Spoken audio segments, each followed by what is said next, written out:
Hey everybody, Courtney here, Smitty's Fly Box. Just going over the beginner fly tying box for the month of April. It is our little Spot Soft Hackle Euro nymph. Fun little pattern to fish. Got you two different color combinations you can tie in this month's box. I really like this pink tail with the creamy colored dubbing. So we're gonna go ahead and do that version for the video here.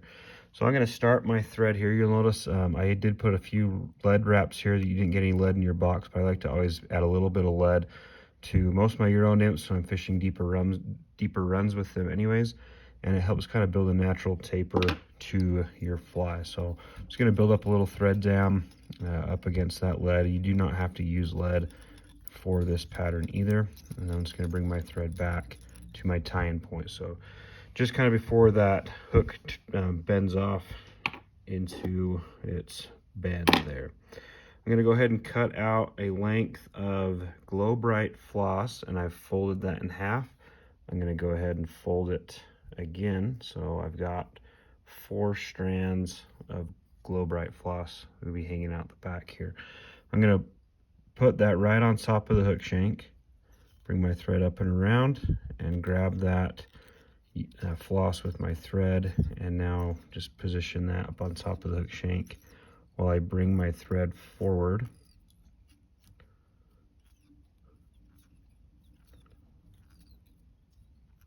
And I'm just going to tie that in so it's just right here, just behind the bead.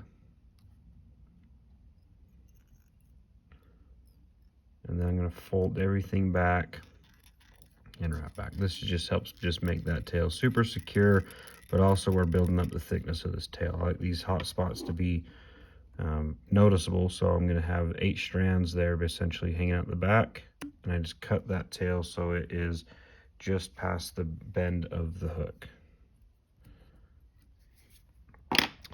Okay, now we're ready for our dubbing, and the dubbing I'm using again is this Arizona synthetic dubbing. It's in dirty yellow. I like this color combo here with this creamy colored dubbing. It just looks like a little kind of caddis pupa is what I imagine the fish think it is. Who knows what they really think.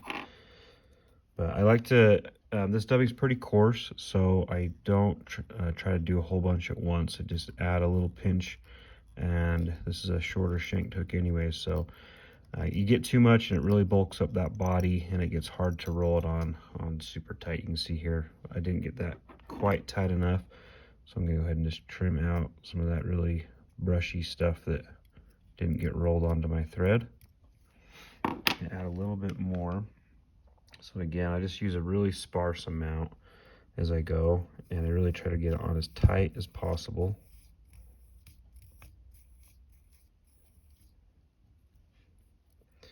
And just keep building that body. So ideally we like to have a little bit of a taper as we get up here to the bead. I'm just going to add one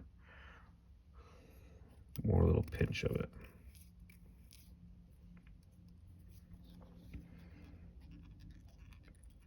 Perfect. Okay, so you could fish it just like that, essentially just kind of like a waltz worm style fly there, but we're going to add a little soft hackle to this fly here. I've taken this Hungarian feather, I've peeled off all of the down feather, that really soft fuzzy stuff on both sides. Now I'm going to take the left side of that feather and peel off the left side. If you're looking at the top of the feather, I peeled the left side off. And I'm going to take that feather now and just grab it by the tip, and I preen, kind of pull these fibers back so they're out of my way. I'm just going to trim out just a little tiny tip section there. And now I'm going to flip this feather so the top of the feather is laying right on top of my fly. The reason I like to tie it in this way versus just tying it in like this, I feel like you get a little bit better hackle twist when you wrap this, tie this hackle feather in. I feel like when you wrap it this way, it makes that hackle stand up a little bit better and gives you that really good soft hackle look. So if you can see here, it's gonna kind of force itself to twist and it'll stand that hackle up. So that's why I tie it in with the top of the feather facing down. Now as I turn that, I'm gonna just kind of help those feathers find their way to the back so they're not facing up the front. And I kind of just pull them apart here to kind of get a little webby.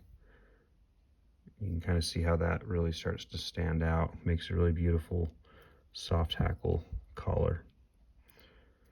And then you only get 1 or 2 turns with these feathers, but that's all you need. Go ahead and tie that down. We hold that stem and just kind of fold all these back out of the way. Come in as close as you can with your scissors and trim out that stem. And now we can start to build our collar, our thread collar. I love to have little hot spot collars on my Euro flies. So you can kind of see how that hackle really kind of turns around that fly there. It makes that hackle kind of really stand out.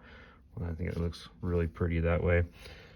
Just try to get that stem kind of covered up a little bit better. We're just going to create a little thread collar here, another hot spot to this fly, and then we can go ahead and whip finish, and that is it. So this is a great Euro nymph to have in your box, kind of a guide's choice hare's ear style with a hot spot, but it works really well. So let us know how you do with it. Don't forget to tag us on Instagram or on Facebook in the group there. Let us know how you do with this fly. Enjoy tying it, and we'll catch you later. Thanks.